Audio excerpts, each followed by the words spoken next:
கட்டி புரண்டு அழுது புலம்பி தீத்துருவாங்க அப்படின்னா இவன். பெரியவர் பார்த்தார். அவங்கிட்ட கொடுத்த பணத்தை லபக்குன்னு பறிச்சுக்கிட்டார். திருப்பி வாங்கிட்டார். இவன் பதறி போய் நிற்கிறான். அவர் சொன்னார், பணத்தையே விட மாட்டேன்னு கட்டுப்பிடிச்சி அழுதா நான் கொடுத்த பணத்தை மட்டும் எப்படி திருப்பி கொடுக்க போகிறேன், போயிட்டு வா அப்படின்னு விரட்டி விட்டாராம். இந்த கதையை நண்பர் ஒருத்தர் சொன்னார். கதை வேடிக்கையாக தெரிஞ்சால் கூட இதில் கருத்து உண்டு. பணம் பிணம் இது ரெண்டையுமே விடுறதுக்கு அவ்வளவு சுலபமாக மனம் வர்றதில்லை. இந்த ரெண்டு விஷயங்கள்லேயும் அறிவார்ந்த செயல்பாடு தேவை. ஒரு பேருந்து மரத்தில் மோதி விட்டுது. எல்லாரும் அடிபட்டு முனைகிட்டு கிடக்கிறாங்க. டிரைவர், கண்டக்டர் இவங்களுக்கும் அடி. அவங்களும் ஒரு பக்கம் கிடக்கிறாங்க. ஒரு மூலையில் கிடக்கிற ஒருத்தன் மெதுவாக முக்கி முனகி கண்டக்டர்னு சத்தம் போடுறான். கண்டக்டர் மெதுவாக நகர்ந்து அவங்ககிட்ட போய் என்னன்னு விசாரிக்கிறார். அவன் ரொம்ப சிரமப்பட்டு வாயை திறந்து ஒரு 15 காசு சில்லற பாக்கி அப்படின்னானா. ஒரு கடற்கரை ஓரம், அங்கே ஒரு சின்ன கிராமம். அந்த கிராமத்தில் ஒரு சின்ன பள்ளிக்கூடம். கடற்கரை ஓரத்தில் உள்ள ஒரு விடுதியில் ஓய்வுக்காக ஒருத்தர் வந்து தங்கியிருக்கிறார். பள்ளிக்கூடத்தில் ஏதோ விழா நடக்கிறது மாதிரி தெரிஞ்சுது. உடனே அவர் அந்த பக்கமாக வந்தார். இங்கே என்ன நடக்குதுன்னு விசாரித்தார். பள்ளி ஆண்டு விழா நடக்குதுன்னாங்க. உடனே போனார். கண்காட்சி ஒன்று வச்சுருந்தாங்க. உள்ளே போய் பார்த்தார். பள்ளிக்கூடத்தில் படிக்கிற மாணவர்களை சொந்தமாக தயார் பண்ண பொருள்களை காட்சிக்கு வச்சுருக்கிறாங்க. அந்த ஊர் மக்கள்லாம் அதை கூட்டம் கூட்டமாக போய் பார்த்துக்கிட்டு இருக்கிறாங்க. இவரும் ஆர்வமாக அதையெல்லாம் பார்த்துக்கிட்டே போகிறார். ஒரு இடத்துல ஒரு சின்ன ரயில் செஞ்சு வச்சுருந்தாங்க. மாணவர்களே தயார் பண்ணது. மின்சாரத்தால் அது ஓடுறது மாதிரி பண்ணி வச்சுருந்தாங்க. அதில் ஒரு சின்ன பொத்தான் இருக்கும். அது அமுக்குனா ரயில் ஓடும், சுற்றி சுற்றி வரும். மாணவர்கள் எதிரில் நின்று அதுக்கு விளக்கம் கொடுத்துக்கிட்டு இருக்கிறாங்க. இவர் அதை கவனித்தார். ரயில் ஓடுறத பார்த்தார். அங்கே நின்றுக்கிட்டு இருந்த மாணவர்கள்கிட்ட விளையாட்டாக கேட்டார், ஏன்பா இந்த ரயில் எதனால் ஓடுது அப்படின்னு கேட்டார். இவர் சக்தியினால் ஓடுது அப்படின்னாங்க மாணவர்கள். அது என்ன சக்தின்னு கேட்டார். அதுக்கு பேர் மின்சாரம் அப்படின்னாங்க. சரி, நீங்கள் மின்சாரத்தை பார்த்துருக்குறீங்களா அப்படின்னார். நாங்கள் பார்த்தது இல்லைங்க, ஆனால் இதை செய்யறதுக்கு எங்களுக்கு உதவி பண்ண ஆசிரியர் ஒரு பட்டதாரி, ஒரு கால் அவர் பார்த்துருக்கலாம் அப்படின்னாங்க. அவர் எங்கே இருக்காருன்னு கேட்டார். இதோ அழைச்சிட்டு வர்றோம்னு ஓடினாங்க. அவரை அழைச்சிட்டு வந்தாங்க. அவர்கிட்ட ஒரு பெரியவர் கேட்டார், மின்சாரத்தை நீங்கள் பார்த்துருக்குறீங்களா அப்படின்னு. மின்சாரத்தை பார்க்குறதாவது நான் பார்த்ததே இல்லை. நான் பார்த்தது அது செயல்படுற விதத்தை தான். அது விளக்கை வந்து எரிய வைக்குது, ரயிலை ஓட வைக்குது, இது மாதிரி எத்தனையோ எந்திரங்களை வந்து செயல்பட வைக்குது. ஆனால் உண்மையிலேயே அது என்னன்னு எனக்கு தெரியாது. ஒருவேளை இந்த பள்ளிக்கூடத்து தலைமை ஆசிரியருக்கு தெரிஞ்சிருக்கலாம், ஏன்னா அவர் ஒரு மேல்நிலை பட்டதாரி அப்படின்னாராம் அவர். சரின்னு போய் தலைமை ஆசிரியரை கூப்பிட்டுக்கிட்டு வந்தாங்க. அவர்கிட்டையும் இதே கேள்வி கேட்டாராம் அவர். மன்னிக்கணும், இந்த கேள்வி இதுவரைக்கும் யாரும் என்கிட்ட கேட்டதில்லை. சக்தியை யாரும் பார்க்க முடியாது, ஆனால் அது செயல்படும் விதத்தை தான் பார்க்க முடியும் அப்படின்னாராம் அவர். இப்போ இதுவரைக்கும் கேட்டுக்கிட்டு இருந்த பெரியவர் சிரித்தார். சிரிச்சுட்டு சொன்னாராம், சரி அதுக்காக ஒன்றும் கவலைப்படாதீங்க, என்னுடைய பெயர் தாமஸ் ஆல்வா எடிசன் அப்படின்னாராம். இதை கேட்டதும் அங்கே இருந்தவங்களுக்கெல்லாம் அதிர்ச்சி, ஆச்சரியம். என்னது, நீங்கள் தானே எடிசன்? நீங்கள் எவ்வளவு மின்சார கருவிகளை உண்டாக்கி இருக்கிறீங்க, நீங்களா இந்த கேள்வியை கேட்டது அப்படின்னாங்களாம். ஆமாம், நான் தான் கேட்குறேன், ஏன்னா நானே மின்சாரத்தை பார்த்தது கிடையாது அப்படின்னாராம் அவர். அன்புங்கிறது இப்படிப்பட்டது தாங்கிறார் ஓஷோ. அன்புங்கிறது நம்ம உடற்கூறு அமைப்பில் இல்லை, அது நம்ம உடம்புல உள்ள சுத்த சக்தியின் வெளிப்பாடு. அதை உணரத்தான் முடியுமே தவிர பார்க்க முடியாது. அன்பே உன்னை வந்து நான் என் இருதயத்தில் வச்சிருக்கிறேன் அப்படின்னுலாம் சொல்லுவான். இதெல்லாம் சும்மா. இது வந்து டாக்டர்கள் சொல்கிற இருதயம் கிடையாது. அது வந்து ரத்தத்தை தள்ளுகிற ஒரு கருவி, அவ்வளவுதான். ஞானிகள் சொல்லுகிற இதயம் வேற, அது கண்ணுக்கு புலப்படாத ஒரு சக்தி. என்னுடைய இதயம் ரொம்ப விசாலமானது சார் அப்படின்னார் ஒருத்தர். அப்படிங்களான்னு ரொம்ப மரியாதையா, ஆமாங்க டாக்டர் அப்படி தான் சொல்கிறார், கொஞ்சம் வீங்கி போய் பெருசாக இருக்குதான் அப்படின்னார். இப்பெல்லாம் நம்ம ஊரில் மாமியார் மருமகள் ஒருத்தர் நல்லா புரிஞ்சுக்கிட்டு நல்ல விதமாக தான் இருக்கிறாங்க பல இடத்துல. அதனால் நான் இப்போ சொல்ல போகிற கதையை கேட்டுவிட்டு இந்த காலத்தில் அவ்வளவு மோசமாக யார் சார் நடந்துக்கிறாங்க அப்படின்னு கேட்டு யாரும் சண்டைக்கு வரக்கூடாது. இன்னொரு உண்மையையும் சொல்லிவிடுறேன். அதாவது இந்த கதையை நமக்கு எழுதி அனுப்பி இருக்கிறதே கொஞ்ச நாளில் மருமகளாகவும் அதுக்கப்புறம் கொஞ்ச காலத்தில் மாமியாராகவும் ஆக போகிற ஒரு நேயர் தான். சரி, இந்த கதைக்கு வருவோம். அதாவது ஒரு சின்ன குடும்பம், அந்த வீட்டில் மாமியார் ஆட்சி. அவங்க வச்சது தான் சட்டம். புள்ளையண்டான் எப்படின்னா அம்மா சொல்கிறதையும் கேட்டுக்குவான், மனைவி சொல்கிறதையும் கேட்டுக்குவான். நமக்கு என்னத்துக்கு வம்புங்கிற டைப்பு. மருமகள் பேரில் குறை கண்டுபிடிக்கிறதுலேயே அந்த மாமியாருக்கு ஒரு சுவாரஸ்யம். சின்ன சின்ன விஷயத்துல எல்லாம் குத்தம் கண்டுபிடிச்சிக்கிட்டே இருக்கிறாங்க. பொதுவாக எல்லாரும் எப்படின்னா ஏதாவது ஒரு காரணத்துக்காக சண்டை போட்டுக்கிட்டு இருப்பாங்க. அந்த அம்மா எப்படின்னா ஏதாவது ஒரு சண்டையை போடுறதுக்காக காரணத்தை தேடிக்கிட்டு இருப்பாங்க. அப்படி ஒரு மனசு. அந்த மருமக பொண்ணு பாவம் பயந்து பயந்து ஒவ்வொரு காரியமும் செஞ்சுக்கிட்டு வந்தது. இப்படியே பல வருஷம் ஓடி போட்டுது. அந்த மாமியாருக்கும் ரொம்ப வயசாகிட்டுது. இருந்தாலும் அந்த பழைய சுபாவம் மட்டும் மாறவே இல்லை. திடீர்னு ஒரு நாள் பக்கவாதம் வந்து அந்த அம்மாவுக்கு ஒரு பக்கம் கை கால் இழுத்துக்கிட்டுது. வாய் சுத்தமாக பேச முடியாமல் போயிட்டுது. சத்தம் மட்டும் வரும். ஒரு பக்கத்து கை காலை அசைக்க முடியும். பேசுறதெல்லாம் கையால் தான், அதாவது கை சைகையால். இப்படிப்பட்ட நிலைமையில் கூட அந்த பொண்ணு தண்ணியோ பாலோ இவங்க எதிரில் கொண்டாந்து வச்சா அதை வேணும்னே தட்டி விட்டுட்டு ஒம்பு வளர்க்குறது. அதுக்கப்புறம் அந்த பொண்ணு தரையை சுத்தப்படுத்தும்ல, அதை பார்த்து ரசிக்கிறது. இருந்தாலும் அந்த பொண்ணு இதையெல்லாம் பெருசுப்படுத்தாமல் ரொம்ப பொறுமையாக தான் இருந்தது. ஒரு நாள் வீட்டில் வச்சுருந்த பாலை பூனை குடிச்சிட்டு போட்டுது. வயசான காலத்தில் இந்த அம்மா பால் இல்லாமல் கஷ்டப்படுவாங்களே அப்படின்னு நினச்சி பக்கத்து வீட்டில் போய் கொஞ்சம் பால் வாங்கிட்டு காய்ச்சி மாமியார் முன்னாடி கொண்டாந்து வச்சுது அந்த பொண்ணு. வழக்கம் போல் அந்த அம்மா பாலை தட்டி விட்டுட்டாங்க. இதை அந்த மருமக பொண்ணு கவனிச்சுட்டுது. இவ்வளவு நாள் பொறுமையாக இருந்த அந்த மருமகளுக்கு இன்னைக்கு இதை பார்த்து தான் அசாத்திய கோபம் வந்துட்டுது. கதவுக்கு பக்கத்தில் சாத்தி வச்சிருந்த உலக்கையை எடுத்து மாமியார் தலையில் போட, அது குறி தவறி கழுத்தில் பட, அந்த அம்மா கழுத்தை பிடிச்சிக்கிட்டு ஊன்னு கத்த, இந்த பொண்ணு ஒன்றும் அலட்டிக்காமல் உலக்கையை எடுத்து மறுபடியும் கதவு பக்கம் சாத்தி வச்சுட்டு அது பாட்டுக்கு நடந்து போயிட்டுது. இருந்தாலும் மனசுக்குள்ளே லேசாக ஒரு பயம். கணவன் வீட்டுக்கு வந்ததும் என்ன விஷயம்னு கேட்டால் எப்படி சமாளிக்கிறது? அன்னைக்குன்னு பார்த்து ரொம்ப நேரம் கழித்து வீடு வந்து சேர்ந்தான் கணவன். உடனே அந்த அம்மா புகார் பண்ண ஆரம்பிச்சுட்டுது. பேச்சு தான் வராத, அதனால் ஒரு பக்கத்து கையால் சைகை காட்டுது.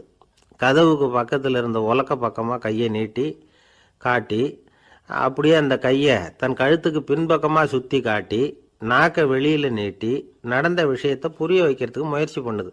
இவனுக்கு ஒன்றும் புரியல. என்ன சொல்கிறாங்க அம்மா அப்படின்னு மனைவிகிட்ட கேட்குறான். அதுக்கு அந்த பொண்ணு ரொம்ப புத்திசாலித்தனமா, என்னங்க உங்கள் அம்மா சொல்கிறது உங்களுக்கு இன்னும் புரியலையா? அவங்க உங்களை பார்த்து என்ன சொல்கிறாங்கன்னா, ஏண்டா உலக்க மாதிரி நிற்கிற, சாக போகிற எனக்கு சங்கிலி எதுக்கு, என் கழுத்தில் கிடக்கிற இந்த சங்கிலியை கழட்டி என் மருமக கழுத்தில் போடுறா அப்படின்னு சொல்கிறாங்க அப்படின்னு தான். ஓ அப்படியா விஷயம்னு சொல்லி அம்மா கழுத்தில் இருந்த சங்கிலியை எடுத்து மனைவி கழுத்தில் போட்டுட்டு, அம்மா உன் விருப்பப்படியே போட்டாச்சு, இனிமேலாவது நிம்மதியாக படுத்து தூங்கு அப்படின்னு சொல்லிவிட்டு உள்ளே போயிட்டான். பார்த்தீங்களா கதையை? அதனால தான் மாமியார்கள் சைகை காட்டுறதுன்னா கூட இனிமேல் ஜாக்கிரதையாக இருக்கணும். ஆஃபீஸில் வேலை பார்க்குற ஒருத்தர் வந்தார். பேசாமல் ஒரு 10 நாள் லீவு போட்டுடலாமா பார்க்குறேன் அப்படின்னார். ஏன்னு கேட்டோம். என்னுடைய மேலதிகாரி ஒரு முசுடு சார், அவர்கிட்ட வேலை பார்க்குறது ரொம்ப கஷ்டமாக இருக்குது அப்படின்னார். ஆஃபீஸில் வேலை பார்க்குறவங்கெல்லாம் ஒரு விஷயத்தை நல்லா ஞாபகத்தில் வச்சுக்கணும். மேலதிகாரிங்கிறவர் ஒரு பெரிய மகான் இல்லை, அவரும் ஒரு மானிட பிறவி தான். சராசரி மனுஷனுக்குள்ள பலம் பலவீனம் ரெண்டும் அவருக்கும் உண்டு. அதனால் அவரை கொஞ்சம் அனுசரித்து போகிறதுக்கு பழகிறது தான் நல்லது. மேலதிகாரிகளில் பல வகை உண்டு. அதில் முக்கியமாக 3 வகை. அதில் ஒரு வகை எப்படி தெரியுமா? உங்களை ஒரு வேலை செய்கிற மெஷினாக மட்டுமே நினைக்கக்கூடிய வகை. இவங்கெல்லாம் எப்படின்னா, எங்கேயாவது வெளியூர் போயிருந்தா கூட அங்கேருந்து ஃபோன் பண்ணுவாங்க, அந்த வேலை என்னாச்சு இந்த வேலை என்னாச்சு அப்படின்னு. இவங்களுக்கெல்லாம் உங்கள் நலனை பற்றியோ உங்கள் குடும்பத்தை பற்றியோ அக்கறை இருக்காது. நீங்கள் சொல்கிற யோசனை எதுவும் இவங்ககிட்ட எடுபடாது. கொடுத்த வேலையை பாரு, நீ எனக்கு புத்தி சொல்ல வேணாம் அப்படிம்பாங்க. இவங்களை அனுசரித்து போகிறதுக்கு ஒரே வழி, இவங்க எதை சொன்னாலும் சரின்னு சொல்லிவிட்டு வேலையை கவனிக்க வேண்டியது தான். இவங்ககிட்ட வேற எந்த கேள்வியும் கேட்டுக்கிட்டு இருக்கக்கூடாது. ஆமாம் சாமி போடுறது கௌரவ குறைச்சல் இல்லை, அது ஒரு அலுவலக சௌகரியம், அவ்வளவுதான். இன்னொரு வகையான மேலதிகாரிகள் எப்படி தெரியுமா? இவங்கெல்லாம் ஆஃபீஸ் வேலையை பற்றி அதிகமாக கவலைப்பட்டுக்கிட்டு இருக்க மாட்டாங்க. தங்களுடைய சொந்த இமேஜ் பாதிக்கப்படக்கூடாதுங்கிறதுலையே கவனமாக இருப்பாங்க. இவங்கெல்லாம் அடிக்கடி உங்கள் நலனை விசாரிப்பாங்க. அதே மாதிரி நீங்களும் அவரை விசாரிக்கணும்னு எதிர்பார்ப்பாங்க. இந்த ரக அதிகாரிகளுக்கெல்லாம் புது வருட வாழ்த்து அனுப்பலாம், பிறந்தநாள் வாழ்த்து அனுப்பலாம். அவருக்கு எங்கேயாவது ஒரு பாராட்டு விழா நடந்தால் முதல் வரிசையில் போய் உட்காந்து உங்கள் முகத்தை காட்டலாம். ஆஃபீஸ் வேலையை மட்டுமே பார்க்குற பணியாளர்கள் இது மாதிரி அதிகாரிகள் கிட்ட நல்ல பேர் வாங்க முடியாது. இன்னொரு வகையான மேலதிகாரிகள் உண்டு. அவங்க எப்படின்னா, ஆஃபீஸ் வேலையை பற்றியும் கவலைப்பட மாட்டாங்க, தனக்கு கீழே வேலை பார்க்குறவங்கள பற்றியும் கவலைப்பட மாட்டாங்க. எக்காரணம் கொண்டும் தன்னுடைய பொசிஷனுக்கு ஆபத்து வந்துடக்கூடாதுன்னே நினைக்கக்கூடியவங்க இவங்க. இவங்களால கடுமையான வேலை செய்யவும் முடியாது, தீர்மானிக்கவும் முடியாது. எந்த முடிவையும் எடுக்காம அப்படியெல்லாம் அப்படியே தள்ளி போட்டுக்கிட்டே போடுவாங்க எல்லாத்தையும். இதனால என்ன ஆகும்னா, இவருக்கு கீழே வேலை பார்க்குற உங்களுக்கு பொறுப்பு அதிகமாயிடும். இவங்க கிட்ட போய் பிரச்சனையை மட்டும் சொல்லி பிரயோஜனம் இல்லை. அதுக்கான முடிவுகளை நீங்களே சொல்லணும். அப்பதான் இது மாதிரி அதிகாரிகள் கிட்ட நல்ல பேர் வாங்கலாம். அட்லீஸ்ட் கெட்ட பேர் வாங்காமலாவது காலம் தள்ளலாம். ஆஃபீஸில் வேலை பார்க்குறவங்க முக்கியமாக சில விஷயங்களை ஞாபகத்தில் வச்சுக்கணும். ஆஃபீஸில் நடக்கிற நல்லது கெட்டது எதுவாக இருந்தாலும் உடனடியாக மேலதிகாரிகிட்ட தெரிவிக்கிறது நல்லது. மூன்றாவது மனிதர் மூலமாக அதை அவர் தெரிஞ்சுக்கிறது அவ்வளவு நல்லதில்லை. எந்த மேல் அதிகாரியுமே தான் இந்த சர்பாஸ் செய்யப்படுறத விரும்புறதில்லை. அதனால் அவருக்கு தெரியாமல் மேலிடத்துக்கு மணி எழுதி போடக்கூடாது. அப்படி எழுதி போடுறவங்க சில பேர் இருக்கிறாங்க. நீங்களும் உங்கள் மேலதிகாரியும் தொழில் ரீதியாக ஒரே படிப்பு படித்தவராக இருக்கலாம். அப்படி இருந்ததுன்னா அட்ஜஸ்ட் பண்ணி போகிறது கொஞ்சம் கஷ்டம்தான். இதை மனசில் வச்சுக்கிட்டு நடந்துக்கணும். உங்களுக்கும் அவருக்கும் அபிப்பிராய பேதமா, அது அவருக்கும் உங்களுக்கும் உள்ள தனிப்பட்ட பிரச்சனை. அதை விளம்பரப்படுத்திகிட்டு இருக்கக்கூடாது. அது அவருடைய கோபத்தை கிளறும். உங்கள் மேலதிகாரி உங்கள் கூட படித்தவராக இருக்கலாம். அதுக்காக அவரை எல்லாருக்கும் முன்னாடி அடைய கிச்சாமி எப்படா இருக்க அப்படின்லாம் கேட்டுக்கிட்டு இருக்கக்கூடாது. பொதுவாக யாரும் அதை விரும்புறதில்லை. இவ்வளவையும் உங்கள் மனசில் வச்சுக்கிட்டு கொஞ்சம் சாமர்த்தியமாக நடந்துக்கிட்டீங்கன்னா ஆஃபீஸ் உங்களுக்கு அவஸ்தையாக இருக்காது, ஆனந்தமாக இருக்கும். ஒரு மேலதிகாரி தன்கிட்ட வேலை பார்க்குற ஒருத்தரை பற்றி ரொம்ப பெருமையாக சொன்னாராம். எங்கள் ஆஃபீஸில் எவ்வளவோ பேர் வேலை பார்க்குறாங்க, எல்லாரும் தினமும் ஏதாவது பிரச்சனைகளை சொல்லிகிட்டு இருப்பாங்க. ஆனால் இவர் ஒருத்தர் மட்டும்தான் இது வரைக்கும் என்கிட்ட எந்த பிரச்சனையும் சொன்னதே இல்லை. அவர் பாட்டுக்கு வருவார், வேலை பார்ப்பார், போயிடுவார் அப்படின்னாராம். நான் உடனே அவ்வளவு பெருமைக்குரிய அந்த ஊழியரை பார்த்து கேட்டேன், ஏன்பா உன்னுடைய மேலதிகாரிகிட்ட நீ எந்த பிரச்சனையும் கொண்டுகிட்டு போகிறதே இல்லையாமே அப்படின்னு கேட்டேன். அதுக்கு அவர் சொல்கிறாரு, ஆமாங்க, அது ஏன்னா அவரால் எந்த பிரச்சனையுமே தீர்க்க முடியாதுங்கிறது எனக்கு நல்லா தெரியும், அதனால் அப்படி செய்கிறேன், வேற ஒன்றும் இல்லை அப்படின்னார் ரொம்ப பொறுமையாக. ஒரு ஊரில் ஒருத்தர் இருந்தான். ஒரு நாள் காலையில் எழுந்திரிச்சான். ஒரு 10 ரூபாய் எடுத்து சட்டப்பையில் வச்சுக்கிட்டான். கடை தெருவுக்கு புறப்பட்டான். காய்கறி வாங்குறதுக்காக அவன் போகிறான். காய்கறி சந்தைக்கு போய் சேர்ந்தான். கத்திரிக்காய் 1/4 கிலோ கொடுங்கன்னான். கொடுத்தாங்க. காசு கொடுக்கறதுக்காக சட்டப்பையில் கையை விட்டான். பணத்தை காணும். 10 ரூபாயை சட்டப்பையில் வச்சுக்கிட்டு தான் வந்தான். அது இப்போ அங்கே இல்லை. வழியில் எங்கேயும் அது விழுந்துட்டு போல்ருக்கு. அல்லது யாராவது திருடர்கள் தெரியாமல் அதை எடுத்துக்கிட்டு போட்டாங்களா என்னன்னு தெரியல. எப்படியோ 10 ரூபாயை அவன் இழந்துட்டான். கையில் காசு இல்லை. அதனால் கத்திரிக்காயை திருப்பி கொடுத்துட்டு கவலையோடு வீட்டுக்கு திரும்பி வந்தான்.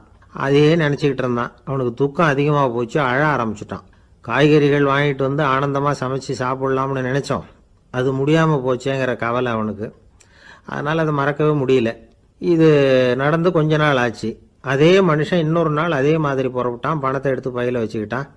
காய்கறி சந்தையை நோக்கி போய்கிட்டு இருக்கிறான். இப்போ வழியில் ஒரு ஏழை பையனை பார்த்தான். தம்பி எங்கே போகிற அப்படின்னு கேட்டான்.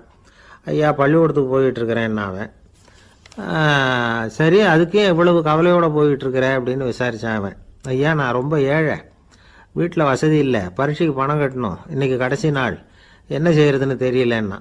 இவன் பார்த்தான். தாங்கிட்ட இருக்கிற பணத்தை எடுத்து அந்த பையன்கிட்ட கொடுத்தான். இதை வச்சுக்கோ, உடனே பணத்தை கட்டு, நல்லா படி, பரீட்சை எழுது அப்படின்னு சொல்லிவிட்டு திரும்பி வந்துட்டான். வெறுங்கையோடு திரும்பி வந்தும் வீட்டில் கேட்குறாங்க, எங்கே காய்கறின்னு வழக்கம் போல் கேட்டாங்க. இவன் நடந்ததை சொன்னான். இப்போ வீட்டில் இருந்தவங்க அவங்ககிட்ட ஒரு கேள்வி கேட்டாங்க. ஏங்க இதே மாதிரி முன்னாடி ஒரு தடவை காய்கறி வாங்க போய் வெறுங்கையோடு திரும்பி வந்தீங்க, இப்போவும் வெறுங்கையோடு தான் திரும்பி வந்திருக்கிறீங்க. ஆனால் முன்னாடி வந்தப்போ வருத்தமாக இருந்தீங்க, இப்போ உங்கள் முகத்தில் வருத்தம் தெரியலையே அப்படின்னு கேட்டிருக்கிறான். அதாவது வீட்டில் இருக்கிறவங்க கேட்டாங்களாம். இப்போ அந்த மனுஷன் யோசிக்க ஆரம்பித்தானான், இந்த 2 நிகழ்வுகளுக்கு என்ன வித்தியாசம்? போன தடவையும் அவன் பணத்தை இழந்தான், இந்த தடவையும் அவன் பணத்தை இழந்திருக்கிறான். போன தடவை யாரோ திருடிட்டு போயிட்டாங்க, இந்த தடவை அவனாவே ஒரு பையன் பேரில் இறக்கப்பட்டு எடுத்து கொடுத்துருக்குறான். அன்னைக்கு பணம் போயிட்டுதேன்னு வருத்தமாக இருந்தது, இன்னைக்கு பணம் போனாலும் மனசுக்கு மகிழ்ச்சியாக இருக்குது, நிறைவாக இருக்குது. கொஞ்சம் யோசிச்சு பாருங்க. பணத்தை இழந்தது மகிழ்ச்சிக்கோ வருத்தத்துக்கோ காரணமாக இருக்க முடியாது. அப்படின்னா வேற எது காரணம்? அன்றைக்கு பணத்தை இழந்துட்டேன்னு அழுதான், இன்றைக்கு பணத்தை இழந்தாலும் மகிழ்ச்சியாக இருக்கிறான். ஆகவே மகிழ்ச்சிக்கும் துக்கத்துக்கும் இழப்பு காரணம் அல்ல, இழப்பு பற்றிய நம்முடைய அறிவு தான் காரணம் அப்படிங்கிறது பெரியவர்களுடைய கருத்து.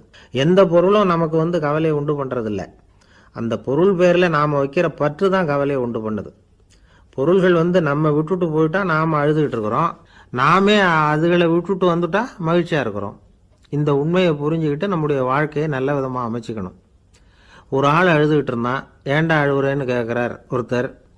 இழக்கிறதுக்கு எதுவும் இல்லை, அதனால் அழறேன்னா. என்னடா சொல்கிறேன்னார். கிட்ட வாங்க சொல்கிறேன்னா. இந்த மணி பர்ஸை வேற ஒருத்தன் பாக்கெட்லேருந்து திருடினேன். அப்புறம் தான் புரிஞ்சுது அவங்ககிட்ட இழக்கிறதுக்கு எதுவும் இல்லைங்கிறது. ஆமாங்க, இது காலி பர்ஸு, அதனால் இப்போ அழுதுகிட்டு இருக்கிறேன். திருடியும் பிரயோஜனம் இல்லை அப்படின்னு சொல்லிவிட்டு அழுதானா. ஒரு கோவிலில் ஆன்மீக சொற்பொழிவு நடந்துகிட்டு இருக்குது. ஒரு பெரியவர் பேசிக்கிட்டு இருக்கார். கடவுளை பற்றியும் சொர்க்கத்தை பற்றியும் மனுஷனை பற்றியும் அவர் விவரமாக பேசுகிறார். எல்லாரும் உட்காந்து கேட்குறாங்க. அந்த கூட்டத்தில் ஒரு தத்துவ ஞானியும் உட்காந்துருக்கிறார். அவர் அவருடைய நண்பர். பேசி முடித்ததும் அந்த பெரியவர் மேடையை விட்டு இறங்கினார். நேராக அந்த தத்துவ ஞானிகிட்ட வந்தார். எப்படி இருந்தது என்னுடைய பேச்சு அப்படின்னு கேட்டார். நீங்கள் பேசினது ஒன்றுக்கு ஒன்று முரண்பாடாக தெரிஞ்சுது அப்படின்னாராம் இவர். நான் என்ன அப்படி தப்பாக பேசிவிட்டேன் அப்படின்னாராம் அவர். கடவுளை நம்புகிறவன் சொர்க்கத்துக்கு போவான்னு சொன்னீங்க, அப்புறம் நல்ல விதமாக வாழறவன் சொர்க்கத்துக்கு போவான்னு சொன்னீங்க அப்படின்னாராம். இதில் என்ன முரண்பாடுன்னு கேட்டிருக்காரு அவர். இதில் தான் முரண்பாடு தெரியுது எனக்கு. அதாவது இங்கே ஒருத்தன் எல்லா தப்பும் பண்ணிக்கிட்டு இருக்கிறான், அவன் கடவுளை நம்பினான்னா அவன் சொர்க்கத்துக்கு போவானா? இது என்னுடைய முதல் கேள்வி. இல்லைன்னா ஒருத்தன் எந்த தப்பும் பண்ணல, ரொம்ப ஒழுங்காக வாழ்ந்துக்கிட்டு இருக்கிறான், ஆனால் அவன் கடவுளை நம்பலை, அவன் என்ன நரகத்துக்கு தான் போவானா? கடவுள் நம்பிக்கை உள்ள ஒரு திருடன் என்ன ஆவான், எங்கே போவான்? கடவுள் நம்பிக்கையே இல்லாத ஒரு நல்லவன் என்ன ஆவான், எங்கே போவான்? ஒருத்தன் இங்கே கடவுள் நம்பிக்கையோட வாழறது முக்கியமா அல்லது நல்லவனா வாழறது முக்கியமா? இதுதான் இவர் கேட்ட கேள்வி. இதை கேட்டதும் அந்த பெரியவர் குழம்பி போட்டார். அவர் சொன்னது நியாயம்தானே. கடவுளை நம்புறவன் தான் சொர்க்கத்துக்கு போவான்னா பேசாமல் கடவுளை நம்பிக்கிட்டு இந்த உலகத்தில் எல்லா தப்பும் பண்ணிக்கிட்டு இருக்கலாமே. பேச்சாளர் குழப்பத்தோடு வீட்டுக்கு போனார். படுத்து தூங்கினார். ஒரு கனவு வந்தது. கனவில் அவர் ஒரு ரயிலில் வேகமாக போயிட்டு இருக்கிறார். எதிரில் உட்காந்துருக்கிறவரை பார்த்து நாம் இப்போ எங்கே போகிறோம்னு கேட்டார். சொர்க்கத்துக்கு போயிட்டு இருக்கிறோம் அப்படின்னாங்களாம். ரயில் போய் நின்றுது. இவர் இறங்கினார். இங்கே கௌதம புத்தர் இருப்பார், சாக்ரட்டிஸ் இருப்பார், அவங்கள பார்க்கறதுக்கு ஒரு நல்ல வாய்ப்பு அப்படின்னு நினச்சிக்கிட்டே அங்கேயும் இங்கேயும் பார்த்தார். அங்கே யாருமே இல்லை. ஒரே பாலைவனம் மாதிரி இருக்குது. பச்சை இல்லை, பசுமை இல்லை, பூக்கள் இல்லை, மரம்லாம் மொட்டையாக நிற்கிது. எலும்பும் தோலுமா சில முனிவர்கள் அங்கேயும் இங்கேயுமா உட்காந்துருக்குறாங்க. இவர் அவங்ககிட்ட போய் இந்த புத்தர், சாக்ரட்டிஸ் இவங்கெல்லாம் எங்கே இருக்கிறாங்கன்னு கேட்டாராம்.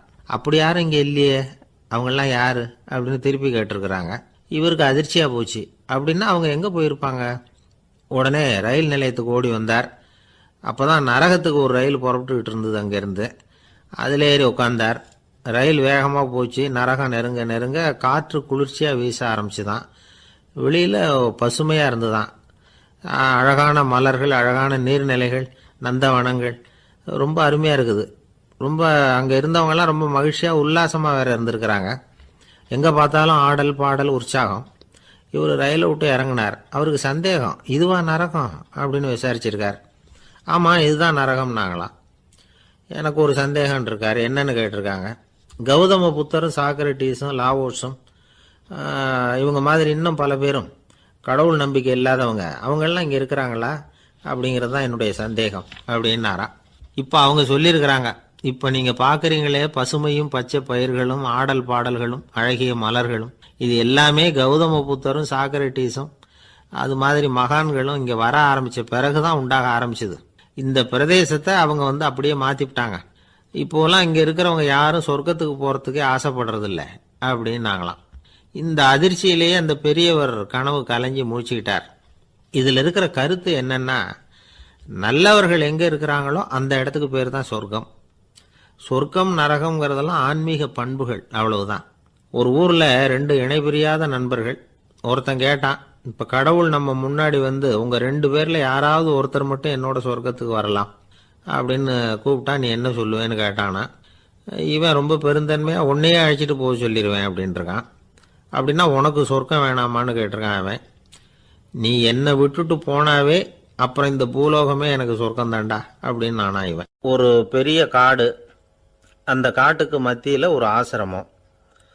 அங்கே ஒரு முனிவர் இருந்தார். பல இடங்கள்லேருந்து வர்ற குழந்தைகளுக்கு அவர் பாடம் சொல்லி கொடுத்துக்கிட்டு இருக்கிறார். ஏழை பணக்காரர் அப்படிங்கிற வித்தியாசம்லாம் கிடையாதுங்க. எல்லாரும் அவர்கிட்ட தங்கள் பிள்ளைகளை அனுப்பி வச்சாங்க. மன்னர்களுடைய பிள்ளைங்க கூட அங்கே அவர்கிட்ட தான் படிக்கிறதுக்கு வருவாங்க. ஆனால் அந்த முனிவரை பொறுத்த வரைக்கும் எல்லா பிள்ளைங்களும் ஒன்று தான். இது யார் வீட்டு பிள்ளைன்னெல்லாம் பார்க்க மாட்டார், எல்லாரும் சமம். மாணவர்கள்லாம் அங்கேயே மாத கணக்கில் வருஷ கணக்கில் தங்கியிருந்து பாடம் கற்றுக்கிட்டு போகிறது வழக்கம். அவராக பார்த்து போகணுன்னு சொல்கிற வரைக்கும் அங்கேயே இருக்கணும், படிக்கணும். குருகுல வாசம். ஒரு சமயம் ஒரு ராஜகுமாரனும் அவர்கிட்ட வந்து படிச்சுக்கிட்டு இருந்தான். அவனுக்கு ஒரு 15 வயசு இருக்கும். சில வருஷம் கழித்து அந்த முனிவர் தன்கிட்ட இருக்கிற மாணவர்களுக்கெல்லாம் பரீட்சை வச்சார். அவங்களுடைய அறிவு முதிர்ச்சியை கணிக்கிறதுக்காக பல சோதனைகள்லாம் வச்சார். ஒவ்வொருத்தராக பார்த்து இனிமேல் நீங்கள் வந்து உங்கள் வீட்டுக்கு போகலாம் அப்படின்னு சொல்லி அனுப்பி வச்சுக்கிட்டு இருக்கிறார். எல்லாரும் போயிட்டாங்க. கடைசியாக மிஞ்சி இருந்தது ஒரே ஒரு மாணவன்.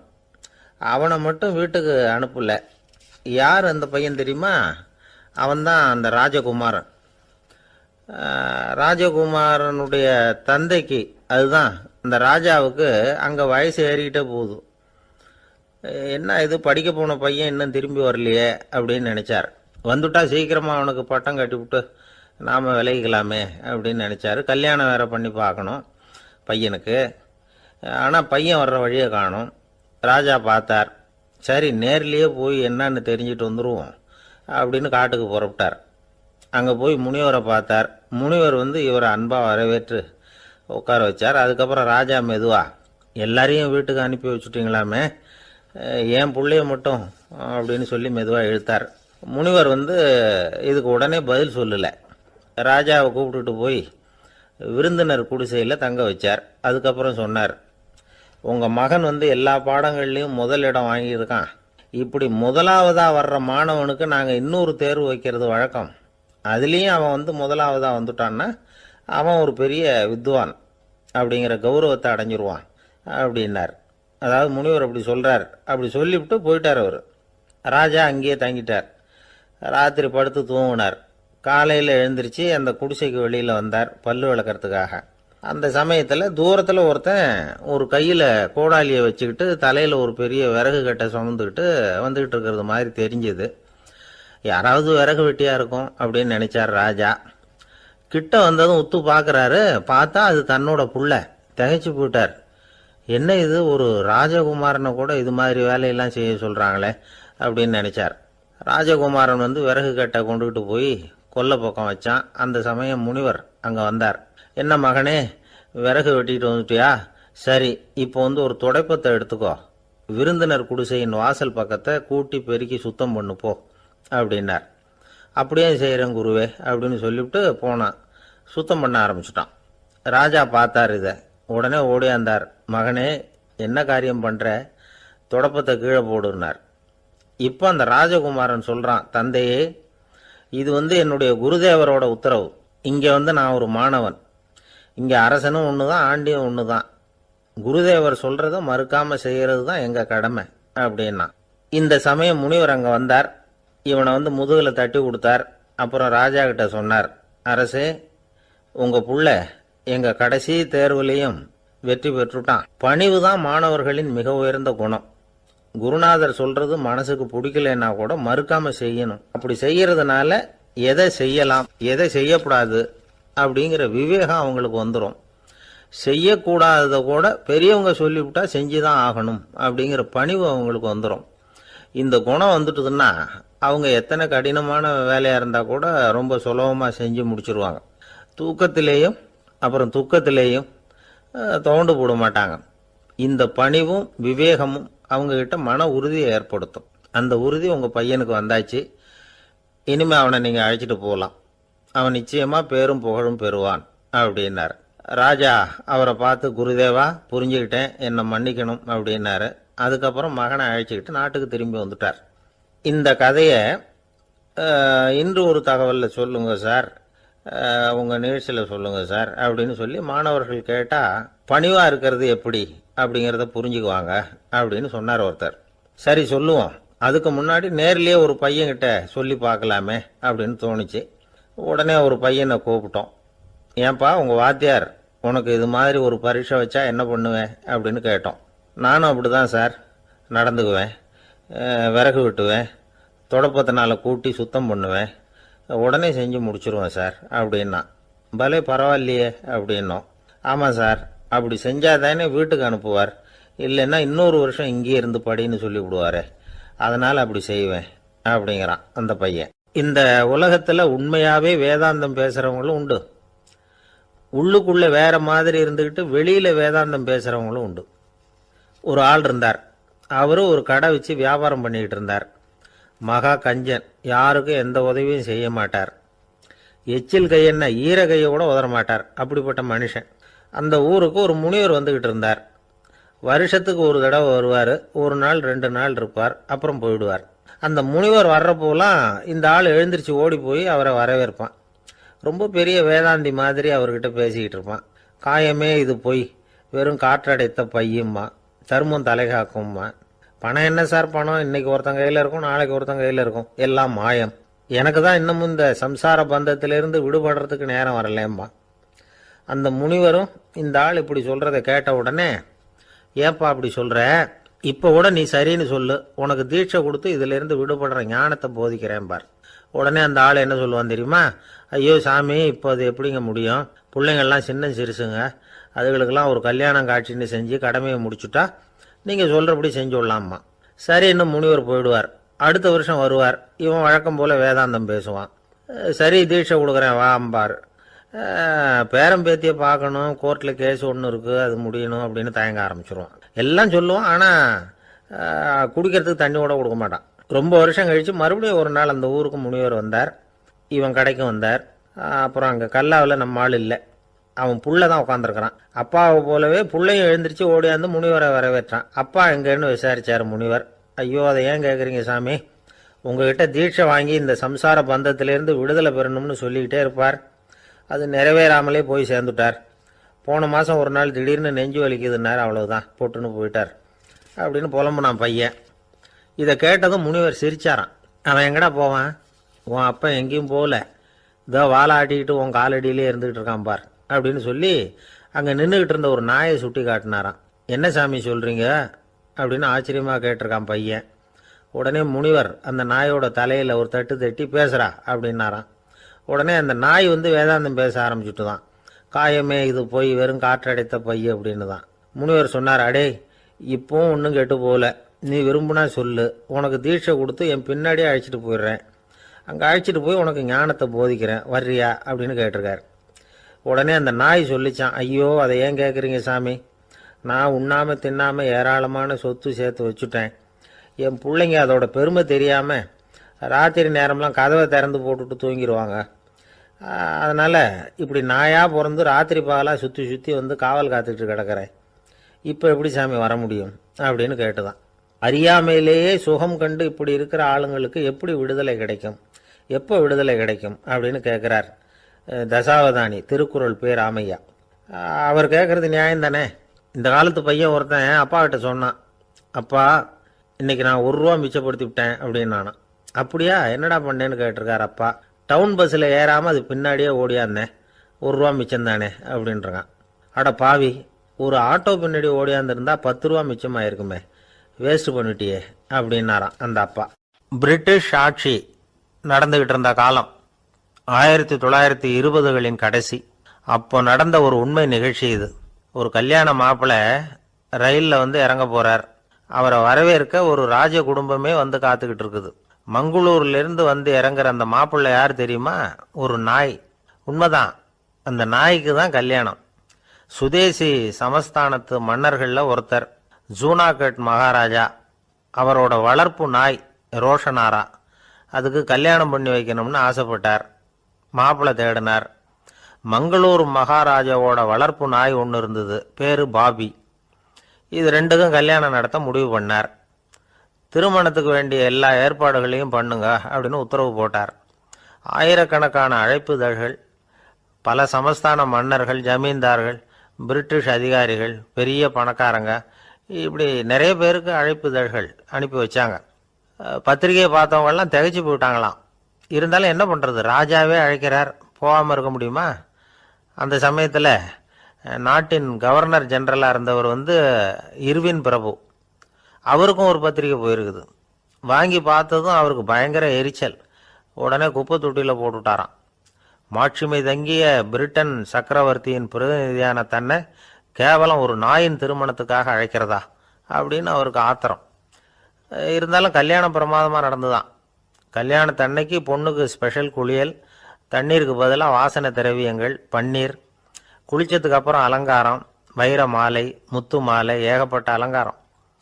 மாப்பிள்ளையை அழைக்கிறதுக்கு ரயில்வே ஸ்டேஷனில் ராஜ குடும்பமே காத்துக்கிட்டு இருக்குது. அவங்களோட வளர்ப்பு நாய்கள் 250. அத்தனை நாய்களுக்கும் பட்டு துணி போத்தி இருக்குது. முத்து வடங்கள் அணிவிச்சிருக்கிறாங்க. எல்லாம் ராஜ நாய்கள். அதுகளையும் வீதியில் நடக்க விடலையாம். அதுகளை சுமந்துக்கிட்டு போக அலங்கரிக்கப்பட்ட யானைகள் காத்துக்கிட்டு இருக்குதாம். மாப்பிள்ளைக்கு வரவேற்பு எப்படி தெரியுமா?